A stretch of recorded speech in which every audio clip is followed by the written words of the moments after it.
Imagine living in a country like North Korea, where if you publish stories that are unfavorable to your government, you're likely to be investigated by police, probably thrown in jail, and worst case scenario, possibly even just outright murdered. Luckily, we live in the United States of America, where we have free press and the freedom to criticize our government, so no journalist would ever have their life threatened by the government for exposing the government's misdeeds. Or so you thought. Several McCurtain County employees, to include the county sheriff. This after secret recordings allegedly captured them talking about beating, killing, and burying two newspaper reporters in Idabel.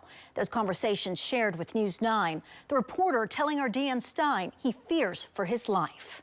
The county's plot to murder reporters was discovered by Bruce Willingham when he placed a recording device inside of the county commissioner's meeting room because he believed that the commission was holding secret meetings, which were a violation of the Public Meetings Act, which says that all meetings must be public, that the public must be informed of the meetings, and that the public must be allowed to attend the meetings. He wasn't at all surprised to find out that his recorder did pick up a secret meeting that was held by the county commission and the sheriff's department. He was, however, surprised to find out the details of what they talked about in that meeting, including plotting to murder him and his son, as well as discussions about how they would dispose of the bodies. I was breathless. I couldn't believe it. I was expecting it, chitter chatter stuff about county business and stuff, and that's how it started. And then it got down to the extremely serious stuff. On the recordings, we can hear Commissioners Jeff Jennings and Robert Beck, as well as the elected sheriff, Kevin Clarity, and Sheriff's Deputy, Alicia Manning. I've known 2 or 3 hitmen that were very quiet guys. Yeah. And would cut no mercy. Yeah. In Louisiana, because it was all mafia around here. Yeah. The old saying is, What goes around goes around. It will. I told you it will. Yeah. Well, I know where 2 big deep holes are if you ever need them. I got an excavator.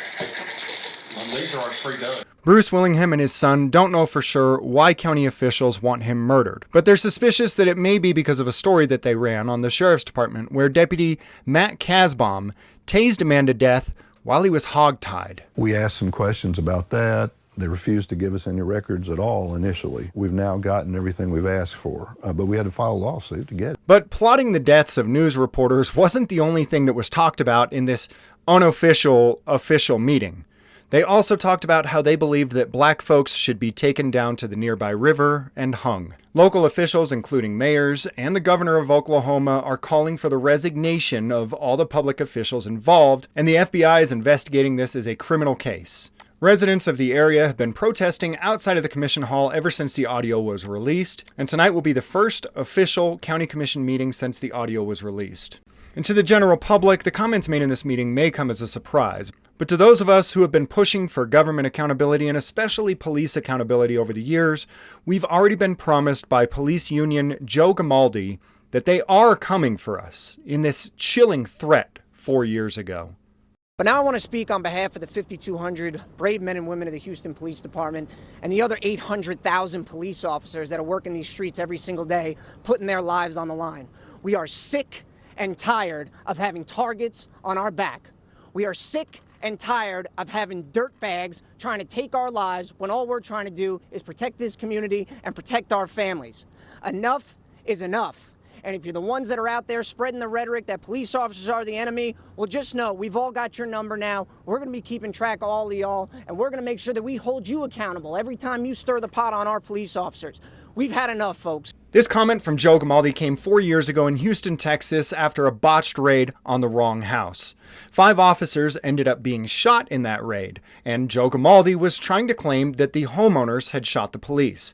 It was later determined that the homeowners never fired a single shot, and that the police had murdered both the 2 individuals in the home and shot each other. All 5 police officers were shot by other police officers, but he blamed the shooting of his 5 officers on news reporters and activists that expose bad cops, claiming that exposing the truth about police conduct puts a target on their back. It's my opinion that the plot to murder news reporters in Oklahoma very well could have been inspired by the threats made by Police Union Vice President Joe Gamaldi 4 years ago.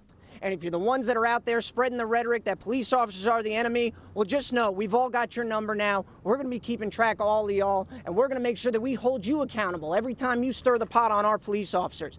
We've had enough, folks.